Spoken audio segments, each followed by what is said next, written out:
Welcome to a new episode of First Laps from Suzuka after the Japanese Grand Prix. The Japanese Grand Prix won by Andrea Kimi Antonelli after what has been some kind of a recovery drive. Sounds a bit weird if you start on pole position, but Antonelli dropped to 6th after the start. In the press conference he laughed and he said, I want to use a word that I'm not allowed to use, so I can only say that I effed up my start. And that from his perspective, it was a driver's mistake. He said, I had a lot of wheel spin. Oscar, who had a great start, he said Oscar with the same power unit did a much better job. So from that point onwards, Kimi had some work to do. Of course, he got helped by the safety car, the timing of the safety car. But also apart from that safety car, his race pace has been really good throughout the weekend already in practice. And qualifying was good over 1 lap pace. And then in the race, he was again a bit quicker than George Russell. George Russell still suffered from some of these setup choices that we talked about yesterday. The setup choices going into qualifying that kind of made the car too much on the nose, led to oversteer. It was less of a handicap on the Sunday, but still you could see when Kimi, before the safety car got behind George, that he was slightly quicker. And of course, free air played a massive role. So the safety car undoubtedly helped Kimi a lot, but still he was the quicker Mercedes driver. Having said that, George Russell said after the race that everything that's going wrong at Mercedes so far happens at his side of the garage, so that he is the one having all the bad luck. Of course, today that was right with the safety car timing, but he also referred to China, where his qualifying session did not go according to plan. There was one more thing about George Russell, his race, that we need to talk about. And that's when he lost the position in a really weird way to Charles Leclerc. And Toto Wolff clarified after the race that it was some kind of glitch, some kind of bug in the electric systems. They actually wanted to help him with the deployment, but instead it went into super clipping, and that made George lose a lot of speed, and that made him lose the position in the end.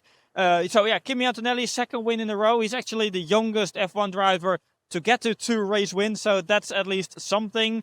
He still doesn't want to dream about anything beyond that, because he said, I don't even want to think about a world title or whatever. It's still way too early. And of course, only round 3. So of course it is way too early. But a great day again for Kimi. Also a great day, we have to say, because he put in a mega drive. A great day for Oscar Piastri. Maybe without the safety car. And again, the role that free air played today. Maybe he could have won the race.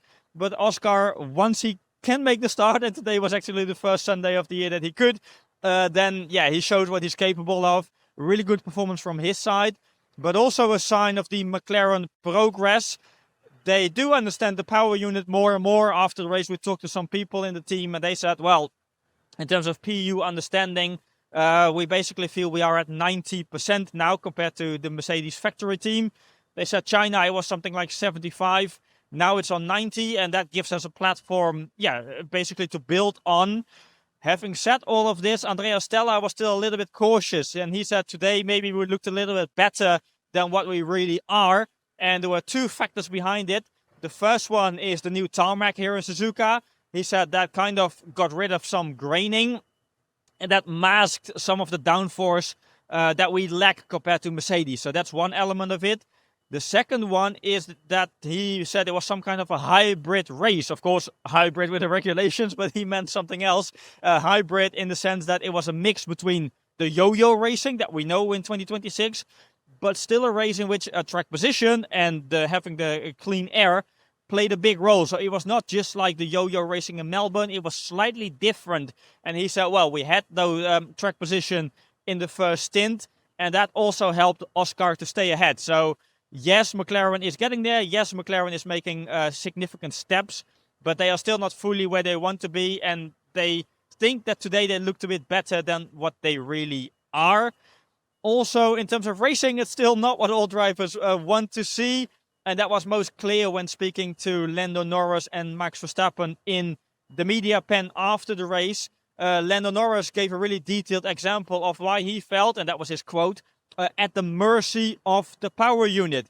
And the best example was when he overtook Lewis Hamilton into the chicane and then got counted on the start-finish straight behind me. Because Lando said, at that moment, I did not even want to overtake Lewis Hamilton, but it basically happened with how the deployment works. and that requires a little bit of explanation. But of course, when you are behind, you have overtake mode. So you usually deploy energy going into 130R. Lando said then I kind of was forced to make the move, but even worse was that he was forced to lift, because otherwise he would run into the back of Lewis. After that lift, he had to go on throttle again, but that's the bit that drivers don't want, because as soon as you go back on throttle, you will drain the battery.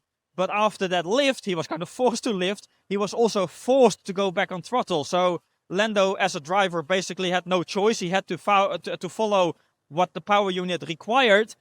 And following that was rather painful, because that meant that he lost battery. He could not recharge enough in the final chicane.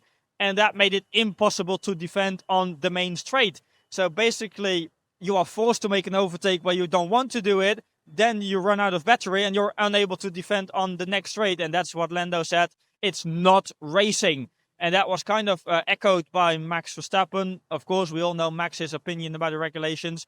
But he had exactly the same experience. And he also explained how it's kind of related to the layout here in Suzuka. Because you have that long straight going to 130R.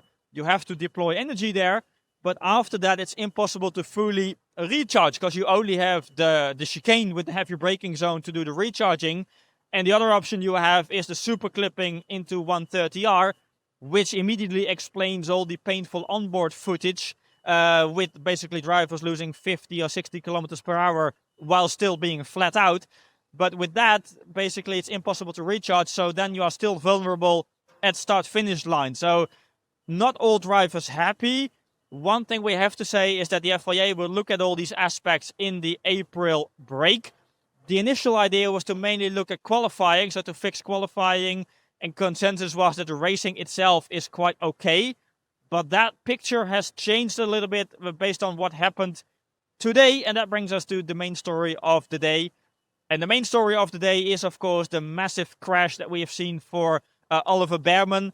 By far the main thing is that thankfully he is okay, or I have to say relatively okay.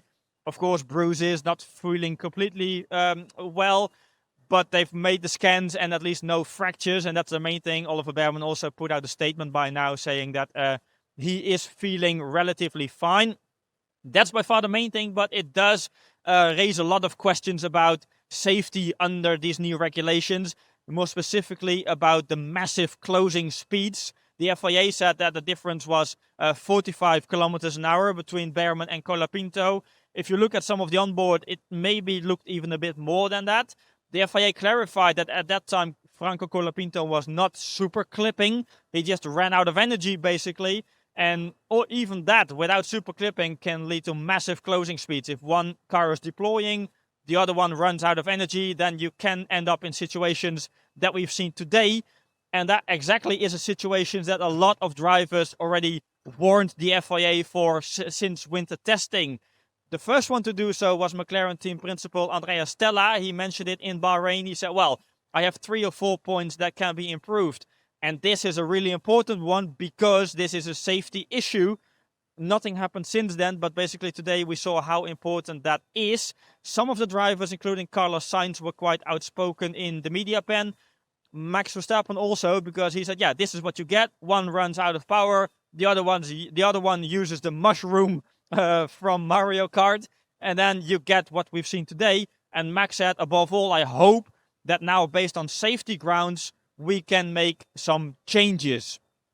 Based on those safety grounds, the FIA can also intervene if they want to ahead of Miami. The question is if they really want to do so, and also to what extent. If they don't do it on safety grounds, then the whole discussion might become a little bit political, because everyone in this paddock agrees that we have to sort out qualifying to make it more flat out. But if you change the deployment in actual racing conditions, you might take away part of the advantage that some teams have. So are they willing to pay that price, yes or no? That's going to be a really, really interesting discussion for the break. Before we end this video, we have to talk about the Red Bull misery that we already touched upon yesterday. Max Verstappen did finish in the points today, but that did not really change his mind. Already on Saturday after qualifying, he said, I have some life decisions to make. Basically decisions about whether or not I want to continue in Formula 1. And yeah, today that picture had not really changed. Max still hopes that we can make some bigger changes for 2027, but he knows that for this year it will stay relatively painful. And he summed it up by saying, I basically feel like the modern Formula One power unit. It starts relatively okay, but then it goes meh because you run out of energy. Then I said to Max, oh, that's the same with you. He said, yeah, I wake up in the morning, try to be fully motivated like the F1 power unit, and then it kind of goes down. And then I joke, well, then you need a coffee. And Max said, no, then I need a Red Bull, of course, making some advertisement for his team. But on a serious note, Max Verstappen's still not enjoying. I also put that to Red Bull team principal Laurent Mekies in his post-race media session. And he said, yes, but I'm sure that part of it is the competitive picture at Red Bull. And he said, if we can give him a more competitive car, then I'm sure we will see a happier Max. At the same time, the regulations need improvement, but Red Bull more focused on their own performance.